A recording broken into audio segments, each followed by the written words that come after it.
कहिए, अब तो देंगे युद्ध का अवसर। हम भी तो देखे कि जिसके प्रहार ने लंका के हर असुर के मन में भय भर दिया था, उसमें भला कितना बल है।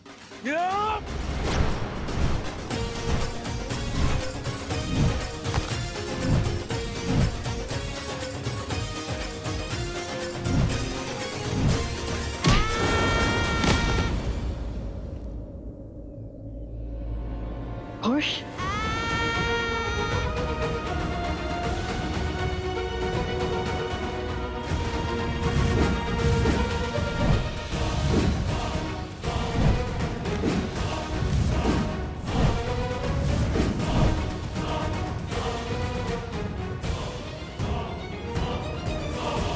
अब भी समय है बालकों, दे दो अपना पूरा परिचय। शांति से हर समस्या का हल निकल सकता है। हम भगवान वाल्मीकि के शिष्य माता वन देवी के पुत्र लवकुश हैं और यही हमारा परिचय है।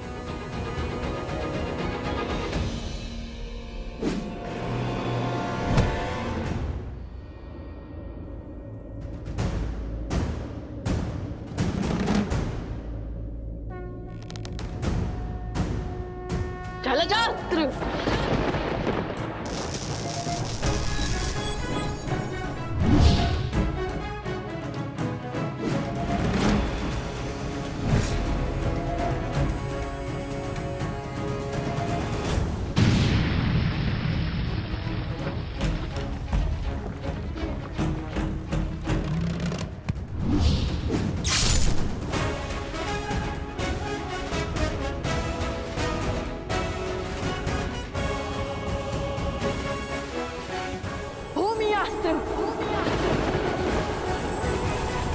युवराज अंगद है तो प्रभु श्री राम के पक्ष में, किंतु प्रभु श्री राम काज के लिए हमें इन्हें भी रोकना ही होगा।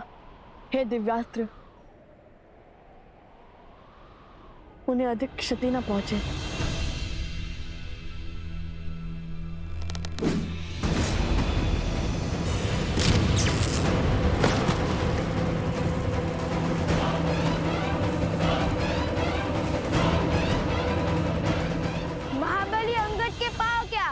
वो स्वयं संतुलन खो बैठे। आपकी बारी आ गई है महाराज विभीषण।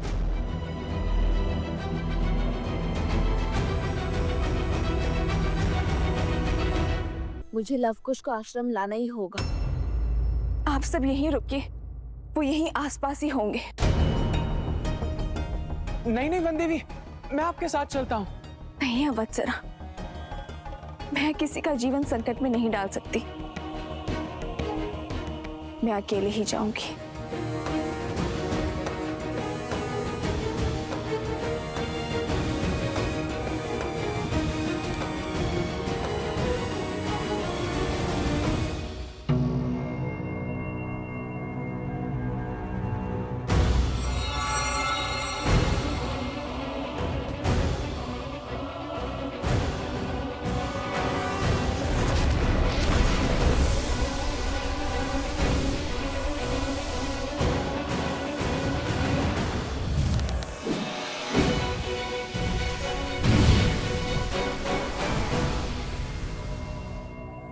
कुश इन सब का युद्ध कौशल तो राम कथा से जानते थे हम, किंतु ये तो ज्ञानी भी है और पराक्रमी भी। इनके युद्ध कौशल से तो अनभिज्ञ है हम।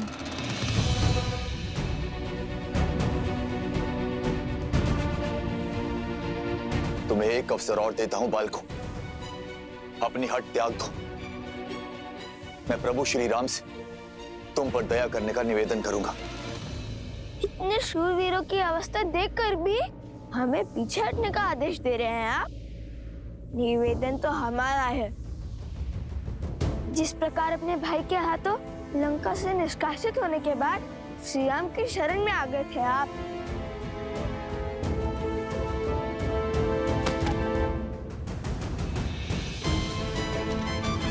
इसी प्रकार हम भी आपको युद्ध का विकल्प त्याग कर महाराज राम तक युद्ध का प्रस्ताव पहुंचाने का अवसर देते हैं। आप तो सबसे ज्ञानी हैं और नारायण के भक्त भी हैं, विवेक से काम लीजिए। जाइए और श्री राम को हमारा संदेश दीजिए।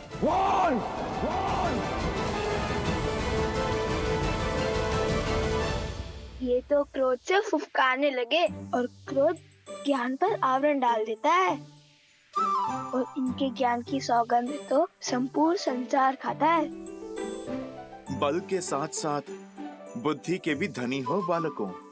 ज्ञानी को क्रोध दिलाकर व्याकुल कर रहे हैं, किंतु कहीं क्रोध का आवेग विभीषण जी से कुछ अनिष्ट ना करवा बैठे। बालकों, जब तक मेरे तन में प्राण है, प्रभु श्री राम यहां नहीं आएंगे।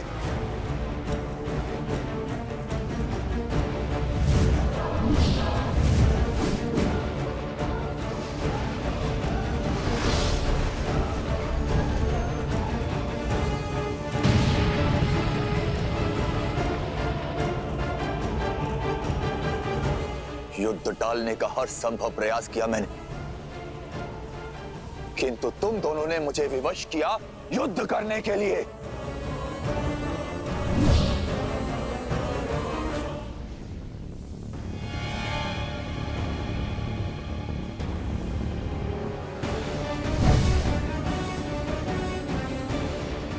कहाँ गया?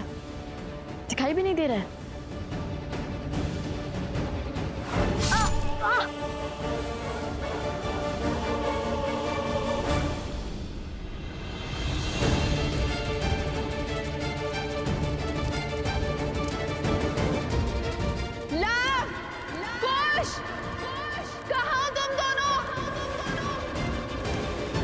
कुश की सुरक्षा चक्र में हमें न और क्रोध मिलाना होगा। कुश, हमें इस सुरक्षा कवच से बाहर निकालना होगा इन्हें।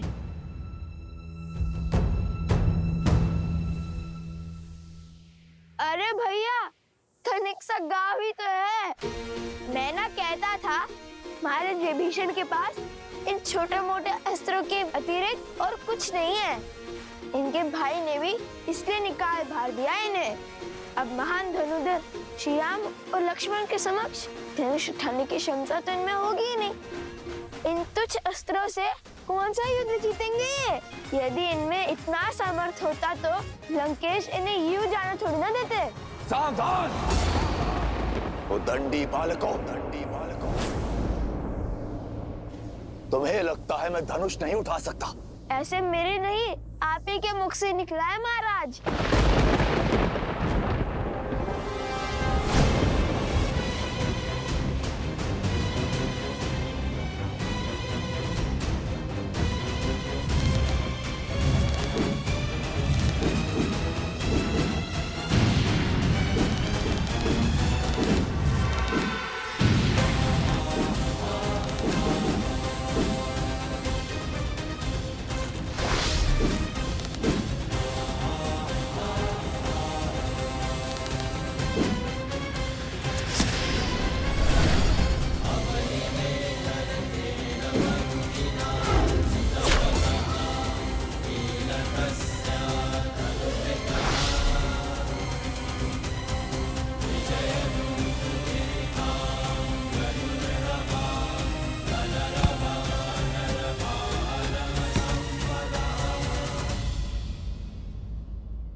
क्षमा करें महाराज, आपको क्रोध दिलाकर सुरक्षा घेर से बाहर लाने के लिए कठोर वचन बोलने पड़े।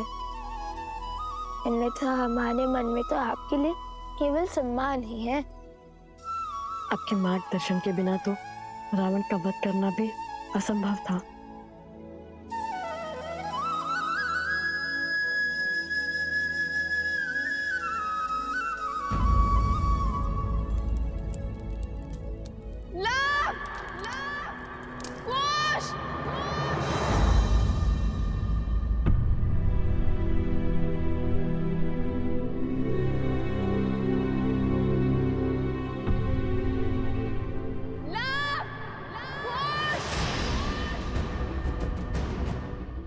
माता, माता? आपकी माता की ध्वनि प्रतीत होती है।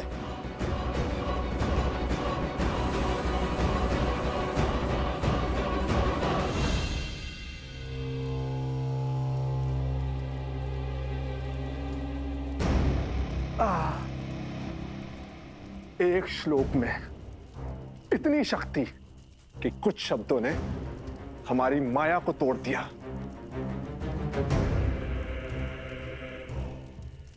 कानों से रक्त बहने लगा।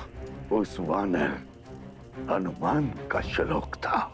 विचित्र संकट है, सामने रहे तो गदा से धोता है, दूर रहे तो पूंछ में लपेट लपेट कर मारता है, और अब जब स्वयं बंदी है तो श्लोक से मार दिया। इसका कोई तोड़ है आपके पास महाराज? समय आ गया है महाराज, शक्ति से नहीं युक्ति से काम लेने का, कोई नया मार्ग खोजने का। मुझे उपदेश मत दो बानासुर। क्या लगता है इन छलिया देवताओं को कब तक सीता की डाल बन के रहेंगे? भूल है ये उनकी भी और तुम्हारी भी। बहुत हुआ लुक्का छुपी का खेल, अब सीता का वध मैं स्वयं करूंगा।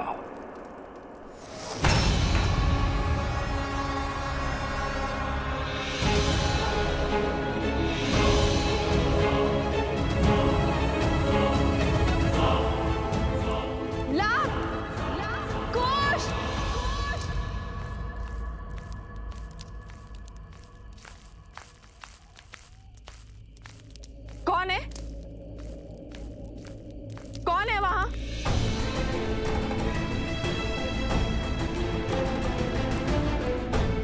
लवकुश, तुम दोनों यहाँ क्या कर रहे हो? और बार बार यूं आश्रम के बाहर क्यों चले जाते हो? जानते हो ना बाहर कितना संकट है। माता शांत, हम तो केवल खेल रहे थे यहाँ पर, किंतु आप इतनी चिंतित क्यों हो रही है? ये क्या है? क्या हुआ ये ला? वो कुल्हाड़ी से चोट आ गई थी तनिक सी। समझ गई, तुम दोनों लकड़ियां काट रहे थे ना?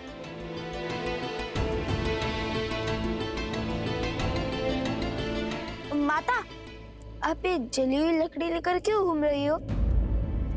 यहाँ पे कोई संकट है क्या? वो आसुरी शक्तियां आश्रम के भीतर नहीं आ सकती, और जब तक उनसे लड़ने का कोई मार्ग ना खोज ले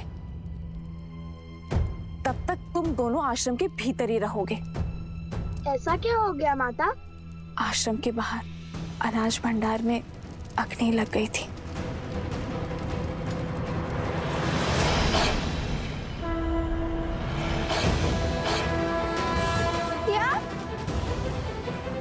शीघ्र ही भीतर चलिए माता, रात्रि अधिक हो गई है। चलो।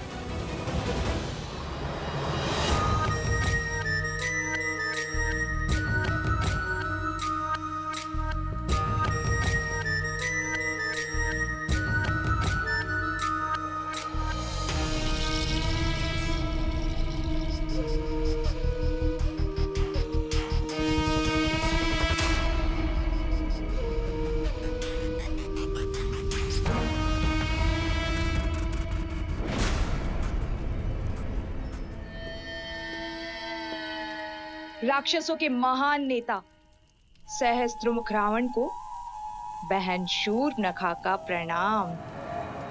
आ गई तुम? अवश्य जले पर नमक छिड़कने आई हो। तो क्या करूं? और कोई मार्ग है असुरों के सोए हुए पुरुषार्थ को जगाने का? अपने पुत्र की मृत्यु के अश्रु अभी थमे तक नहीं थे कि भैया की मृत्यु का दृश्य देखना पड़ा, और उसके पश्चात राक्षसों का संपूर्ण साम्राज्य समाप्त हो गया। असुरों का राजा वो भेदी विभीषण राम के तलवे चाट रहा है, और आप राम और सीता के नाम की माला तक नहीं तोड़ पाए। अरे उन्हें चोट पहुंचाने के स्थान पर स्वयं चोट खा रहे हैं।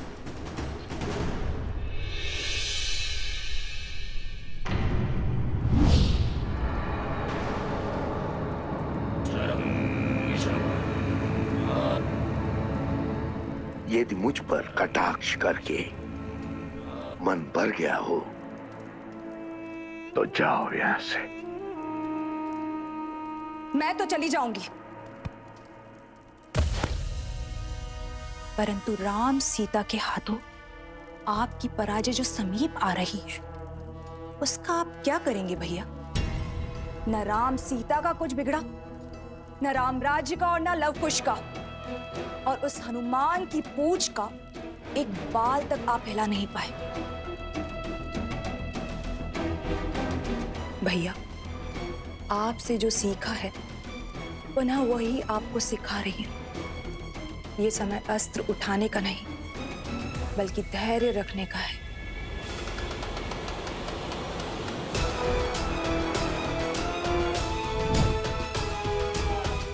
राम के भीतर लवकुश के विरुद्ध अग्नि भड़क चुकी है भैया, परंतु क्या उसके मन में उन बालकों के लिए इतना क्रोध है कि उस अग्नि से उन दोनों बालकों को जलाकर भस्म कर दे? श्री राम श्री राम श्री राम श्री राम श्री राम श्री राम श्री राम श्री राम।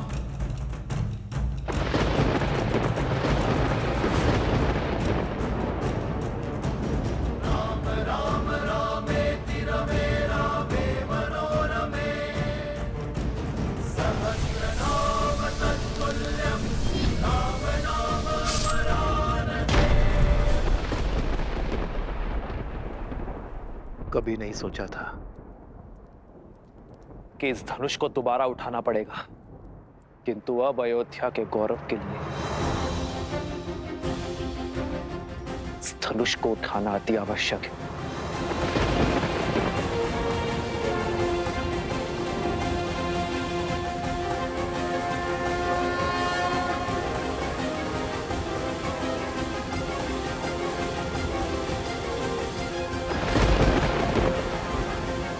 उचित कहा तुमने। अब तक मेरा ध्यान कहीं और था, इस विषय पर विचार ही नहीं किया मैंने। मैं कुछ समझा नहीं महाराज। भैया, मैंने राम को युद्ध में अनेकों असुरों का अंत करते हुए देखा है भैया। यदि उसके समक्ष अधर्म का शीश उठता है तो उसका क्रोध अनियंत्रित हो जाता है, और राम के क्रोध को हमें बढ़ाना होगा भैया।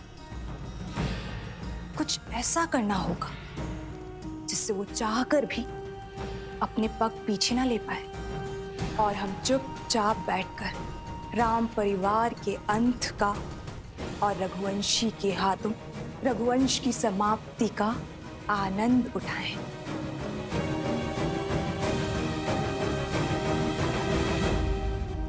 किंतु विवेक और धैर्य के धनी राम का क्रोध हम बढ़ाएंगे कैसे? बढ़ेगा। धर्म के अनुचरों की सबसे बड़ी दुर्बलता धर्म भी तो है।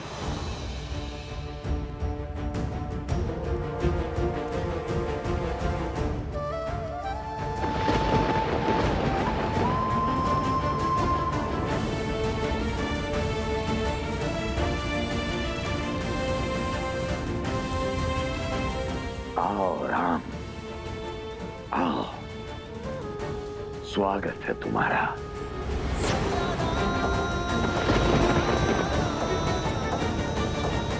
मैं और मेरा उपहार तुम्हारी प्रतीक्षा करेंगे।